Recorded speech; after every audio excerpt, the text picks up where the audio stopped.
നമസ്കാരം. ശ്രീറാം വെങ്കിട്ടരാമൻ IAS-കാരനാണ്.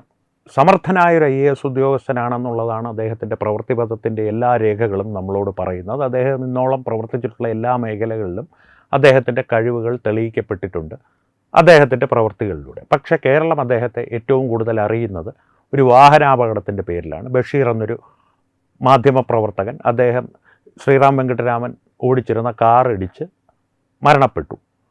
ശ്രീറാം വെങ്കിട്ടരാമൻ മദ്യപിച്ചിട്ടുണ്ടായിരുന്നു, ഇല്ലായിരുന്നു, ഈ രണ്ട് പക്ഷമുണ്ട്. മദ്യപിച്ചിരുന്നു എന്നുള്ളതിൻ്റെ ഒരു പരിശോധന, ശാസ്ത്രീയമായ പരിശോധന അപകടവേളയിൽ കൃത്യസമയത്തിനുള്ളിൽ എടുത്തിട്ടില്ല എന്നുള്ളൊരു ആരോപണമുണ്ട്. ഈ കേസ് എന്തായാലും ഇപ്പോൾ കോടതിയുടെ പരിധിയിൽ നിൽക്കുകയാണ്. ഒരു കാര്യം പ്രേക്ഷകരുമായി ആദ്യമേ പറയാം. മദ്യപിച്ച് വാഹനമോടിച്ച് ബഷീർ എന്ന വ്യക്തിയുടെ മരണത്തിനിടയാക്കിയ ഒരു അപകടത്തിന് ശ്രീറാം വെങ്കിട്ടരാമൻ കാരണക്കാരനായിട്ടുണ്ടെങ്കിൽ അദ്ദേഹത്തിന് നിയമം അനുശാസിക്കുന്ന ശിക്ഷ കിട്ടണമെന്നുള്ളത് തന്നെയാണ് എൻ്റെ അഭിപ്രായം. അതിൽ നിന്ന് അദ്ദേഹം ഒരു കാലത്ത് രക്ഷപ്പെടാൻ പാടില്ല. പക്ഷേ അങ്ങനെ പറയുമ്പോൾ തന്നെ മറ്റൊരു വശവും കൂടി ചിന്തിക്കേണ്ടതുണ്ട് ഇക്കാര്യത്തിൽ. കാരണം ഇതൊരു ഡ്രങ്കൻ ഡ്രൈവ് എന്ന് പൊതുവെ പറയപ്പെടുന്ന ഒരു സംഭവമാണ്. ഇത് കേരളത്തിൽ ആദ്യമായി നടക്കുന്ന ഒരു സംഭവമല്ല, നിരന്തരം നടക്കുന്ന സംഭവമാണ് താനും. ഇതൊരു സാധാരണ വാഹനാപകടമാണ്. ഒരു വ്യക്തി കൊല്ലപ്പെട്ടതിനെ സാധാരണ അപകടം എന്ന് പറഞ്ഞ് സാമാന്യവൽക്കരിക്കുകയല്ല ഞാൻ. പക്ഷേ ഇത് കേരളത്തിൽ ദൗർഭാഗ്യവശാൽ നിരന്തരം നടന്നുകൊണ്ടിരിക്കുന്നൊരു പ്രക്രിയയാണ്, അല്ലെങ്കിൽ സംഭവമാണ്. ആ സംഭവങ്ങളിൽ ഒന്ന് മാത്രമാണ് ശ്രീറാം വെങ്കിട്ടരാമൻ ഓടിച്ചിരുന്ന കാറ് ബഷീർ എന്ന ഒരു മാധ്യമപ്രവർത്തകനെ ഇടിച്ചു അയാളുടെ മരണത്തിനിടയാക്കി ഒരു അപകടം സൃഷ്ടിക്കുക എന്നുള്ളത്. അതിൽ മദ്യം ഒരു ഘടകമായി വരികയോ വരാതിരിക്കുകയോ ചെയ്യാം. അതിനി കോടതിയുടെ മുമ്പിൽ തെളിയിക്കപ്പെടേണ്ട ഒരു കാര്യമാണ്. പക്ഷേ ഇത്തരത്തിലുള്ളൊരു വാഹനാപകടം, സാധാരണ വാഹനാപകടം, വീണ്ടും സാധാരണ എന്നുള്ള വാക്ക് തന്നെ ഞാൻ ഉപയോഗിക്കുകയാണ്. അതിൻ്റെ വിശദീകരണം ഞാൻ മുൻപേ പറഞ്ഞതിനാൽ വീണ്ടും അതിലേക്ക് കൂടുതൽ വലിച്ചു നീട്ടുന്നില്ല. സാധാരണ ഒരു വാഹനാപകടം, അതുമൂലമുണ്ടായൊരു മരണം, ഈ സംഭവത്തെ ഒരു പരിധിക്ക് മേൽ അതിന് കാരണക്കാരൻ എന്ന് പറയപ്പെടുന്ന വ്യക്തിയെ പിന്തുടർന്ന് വേട്ടയാടുവാൻ ഒരു പ്രത്യേക സമുദായത്തെ പ്രേരിപ്പിക്കുന്നത് എന്താണ് എന്ന് കേരള സമൂഹം ഒന്ന് ചിന്തിക്കേണ്ടിയിരിക്കുന്നു. കാരണം ഇത് പറയാനുള്ള കാരണം, കൃഷി വകുപ്പിൻ്റെ ഡയറക്ടറാണ് ഇപ്പോൾ ശ്രീറാം വെങ്കിട്ടരാമൻ IAS. അദ്ദേഹം കൃഷി വകുപ്പ് മന്ത്രിയായ സിദ്ദിഖിനൊപ്പം ഈ കഴിഞ്ഞ ദിവസം ഒരു വാർത്താ സമ്മേളനത്തിൽ പങ്കെടുക്കുവാനെത്തിയപ്പോൾ മാധ്യമപ്രവർത്തകർ ശ്രീറാം വെങ്കിട്ടരാമൻ പങ്കെടുക്കുന്ന മാധ്യമ സമ്മേളനം ഞങ്ങൾ ബഹിഷ്കരിക്കും എന്ന രീതിയിൽ വലിയ ബഹളങ്ങളുണ്ടാക്കി. കഴിഞ്ഞ മന്ത്രിസഭയുടെ കാലത്ത്, പിണറായി വിജയൻ്റെ മന്ത്രിസഭയുടെ കാലത്ത്, അന്നത്തെ കൃഷി വകുപ്പ് മന്ത്രിയുമായി ശ്രീറാം വെങ്കിട്ടരാമൻ നിരവധി വാർത്താ സമ്മേളനങ്ങളിൽ പങ്കെടുത്തിരുന്നു. അന്നൊക്കെ നിശബ്ദരായി വാകൈ പൊത്തി കാരണഭൂതത്തിൻ്റെ മറ്റ് മന്ത്രിമാരെയും ഭയന്ന് മിണ്ടാതിരുന്ന മാധ്യമപ്രവർത്തകർ ഇപ്പോൾ ഉയർത്തെഴുന്നേൽച്ച് സടകുടഞ്ഞ് ധാർമ്മിക രോഷത്തോടുകൂടി ശ്രീറാം വെങ്കിട്ടരാമന് നേരെ ആക്രോശിക്കുന്നുണ്ടെങ്കിൽ പ്രേക്ഷകർ ഒരു കാര്യം മനസ്സിലാക്കുക.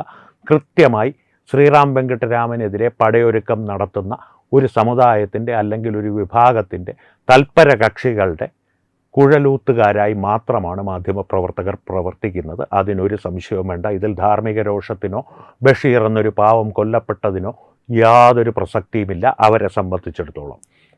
ഇപ്പോൾ ആ ഒരു ശ്രീറാം വെങ്കിട്ടരാമനെതിരെ പടയൊരുക്കം നടത്തുന്ന കാരണഭൂതത്തിൻ്റെ മന്ത്രിസഭയുടെ കാലത്ത് പോലും ആലപ്പുഴ ജില്ലാ കളക്ടറായി ശ്രീറാം വെങ്കിട്ടരാമൻ നിയമിക്കപ്പെട്ടപ്പോൾ ശക്തമായ പ്രതിഷേധങ്ങളുമായി തെരുവിലിറങ്ങി കുറച്ച് ദിവസങ്ങൾക്കുള്ളിൽ തന്നെ ശ്രീറാം വെങ്കിട്ടരാമന് സ്ഥാനചലനമുണ്ടാക്കുവാൻ ഈ മതവാദ ശക്തികൾക്ക് സാധിച്ചിരുന്നു. ജിഹാദികൾക്ക് എന്ന് തന്നെ പറയാം.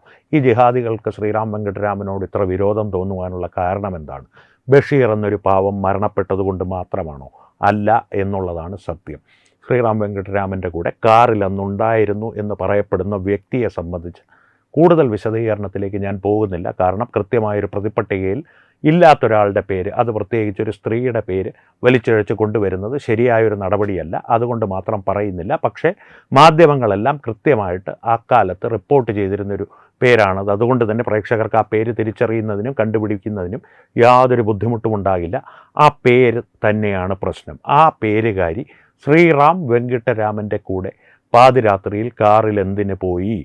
അല്ലെങ്കിൽ അതിൻ്റെ ഒരു വികാര പരിസരങ്ങളുണ്ടല്ലോ, നമ്മുടെ ദീപയടി ടീച്ചർ പറയുന്നത് പോലെ വികാര പരിസരങ്ങൾ എന്തായിരുന്നു എന്നുള്ള ഒരു അസ്വസ്ഥതയാണ് ഒരു മതവാദ സമൂഹത്തെ, അല്ലെങ്കിൽ ഒരു മതവാദ കൂട്ടത്തെ, സമൂഹത്തെ എന്ന് ഞാൻ പറയുന്നില്ല, ക്ഷമിക്കണം, അത് പിൻവലിക്കുന്നു, മതവാദ കൂട്ടത്തെ ശ്രീറാം വെങ്കിട്ടരാമനെ തുടർന്നും വേട്ടയാടുവാൻ പ്രേരിപ്പിക്കുന്നത്. അതിന് ഒരു സംശയവും വേണ്ട. കൃത്യമായിട്ട് മതത്തിൻ്റെ മാത്രം പ്രശ്നമാണ്. മതമാണ് പ്രശ്നം. മതം മാത്രമാണ് പ്രശ്നം. അപ്പോൾ പ്രേക്ഷകർക്കൊരു സംശയം തോന്നുന്നു, അങ്ങനെയാണെങ്കിൽ മുൻപ് കൃഷി വകുപ്പ് മന്ത്രിയുടെ കൂടെ ശ്രീറാം വെങ്കിട്ടരാമൻ വാർത്താ സമ്മേളനങ്ങളിൽ പങ്കെടുത്തപ്പോൾ മാധ്യമങ്ങൾ ഭയന്നിരുന്നു എന്ന് ഞാൻ പറഞ്ഞല്ലോ. ഇപ്പോൾ ആ ഭയം മാറിയോ? തീർച്ചയായിട്ടും മാറി. കാരണം അന്ന് തന്നെ ഈ ആലപ്പുഴ ജില്ലാ കളക്ടർ സ്ഥാനത്ത് നിന്ന് ശ്രീറാം വെങ്കിട്ടരാമനെ മാറ്റിക്കുവാനുള്ളൊരു ശക്തി ഉണ്ടായിരുന്ന ആ സമൂഹം ഇപ്പോൾ വിശ്വസിക്കുന്നത്, ഈ മതവാദക്കൂട്ടം വിശ്വസിക്കുന്നത്, ഞങ്ങൾക്ക് പരമാധികാരമുള്ള ഒരു സർക്കാരാണ് ഇപ്പോൾ നിലവിലിരിക്കുന്നത്. അതുകൊണ്ട് തന്നെ അവരുടെ കശുവണ്ടിയും ഈന്തപ്പഴവും എല്ലാം നുണഞ്ഞ് അവർക്ക് വേണ്ടി കുഴലൂതുവാൻ ഏത് അവസരത്തിലും തയ്യാറായി നിൽക്കുന്ന, ഏത് സാഹചര്യത്തിലും തയ്യാറായി നിൽക്കുന്ന മാധ്യമക്കൂട്ടങ്ങൾക്കും അവരുടെ ആ ഒരു ധൈര്യം തന്നെ അവർ പകർന്നു നൽകിയിട്ടുണ്ട്. അതിൻ്റെ ഒരു പ്രതിഫലനം മാത്രമാണ് ഇപ്പോൾ ശ്രീറാം വെങ്കിട്ടരാമന് നേരെ ഉണ്ടായിട്ടുള്ള ഈ ഒരു പ്രതിഷേധ പ്രകടനം. അല്ലാതെ ഈ മാധ്യമപ്രവർത്തകരെന്ന് പറയുന്നത്, സോണി ഭട്ടതിരിപ്പാട് എന്നൊരു മാധ്യമപ്രവർത്തകനെ കാണാതായിട്ട് വർഷങ്ങളായി. ഇന്നേ വരെ ഒരു മാധ്യമ സംഘടനയും അതിനെക്കുറിച്ച് ഒരു അന്വേഷണവും നടത്തണമെന്ന് ആവശ്യപ്പെട്ടുകൊണ്ട് തെരുവിലിറങ്ങിയിട്ടില്ല, പ്രക്ഷോഭങ്ങൾ ഉണ്ടാക്കിയിട്ടില്ല. ആഭ്യന്തരമന്ത്രി പങ്കെടുക്കുന്ന ഏതെങ്കിലും ഒരു വാർത്താ സമ്മേളനത്തിൽ അത്തരമൊരു ആവശ്യം ഉന്നയിച്ച് ഇവർ പ്രതിഷേധിക്കുന്നത് നിങ്ങൾ കണ്ടിട്ടുണ്ടോ? കാണില്ല. ഇത് കൃത്യമായിട്ട് ഒരു മതവാദ കൂട്ടത്തിൻ്റെ അജണ്ടയ്ക്ക് വേണ്ടിയിട്ട്, അവരുടെ സ്ഥാപിത താല്പര്യങ്ങൾക്ക് വേണ്ടിയിട്ട് കുഴലൂതുവാനുള്ള പ്രകടനം മാത്രമാണ്, ഒരു രോഷപ്രകടനം മാത്രമാണ്. ശ്രീറാം വെങ്കിട്ടരാമൻ എന്ന മനുഷ്യൻ മദ്യപിച്ച് വാഹനമോടിച്ചൊരാളുടെ ജീവൻ എടുത്തിട്ടുണ്ടെങ്കിൽ അദ്ദേഹത്തെ അതിനു തക്ക ശിക്ഷ നൽകുവാനുള്ള പര്യാപ്തമായ നിയമം ജനാധിപത്യ വ്യവസ്ഥയിലുണ്ട്. തന്നെയുമല്ല, ഇത് അപൂർവങ്ങളിൽ അപൂർവമായൊരു കുറ്റകൃത്യവുമല്ല.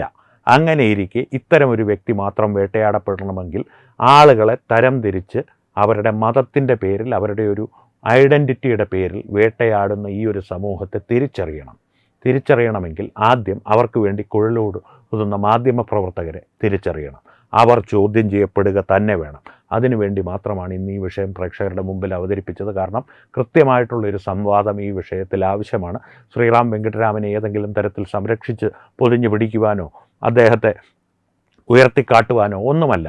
അദ്ദേഹത്തിൻ്റെ പ്രവർത്തനം, അദ്ദേഹം ഒരു IAS കാരനെന്നുള്ള രീതിയിൽ അദ്ദേഹത്തിൻ്റെ പ്രവർത്തന പദത്തിൽ യാതൊരുവിധ കളങ്കവും ഒരു ഉദ്യോഗസ്ഥൻ എന്നുള്ള നിലയിൽ അദ്ദേഹം ഇന്നോളം തൻ്റെ മേൽ ചാർത്തിയിട്ടില്ല, അല്ലെങ്കിൽ ചാർത്തുവാനുള്ളൊരു അവസരം ഉണ്ടാക്കിയിട്ടില്ല. പക്ഷേ മദ്യപിച്ച് വാഹനം ഓടിക്കുക എന്നുള്ളത് തീർച്ചയായിട്ടും ശിക്ഷ അർഹിക്കുന്ന ഒരു കുറ്റം തന്നെയാണ്. ആ കുറ്റം അദ്ദേഹം ചെയ്തിട്ടുണ്ടെങ്കിൽ അദ്ദേഹം ജയിലിൽ കിടക്കട്ടെ.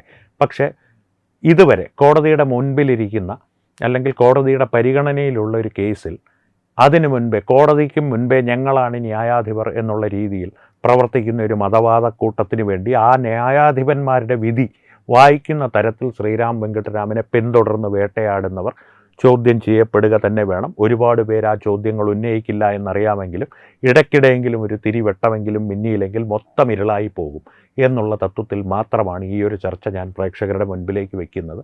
പ്രേക്ഷകരുടെ അഭിപ്രായം ഈ വിഷയത്തിൽ എന്താണെന്നുള്ളത് തീർച്ചയായും ഈ സംവാദം മുന്നോട്ട് കൊണ്ടുപോകാൻ അത്യന്താപേക്ഷിതമാണ്. അതുകൊണ്ട് തന്നെ നിങ്ങളുടെ അഭിപ്രായങ്ങൾ തീർച്ചയായും കമൻറ്റുകളിലൂടെ അറിയിക്കുക. വീണ്ടും കാണാം. നന്ദി, നമസ്കാരം.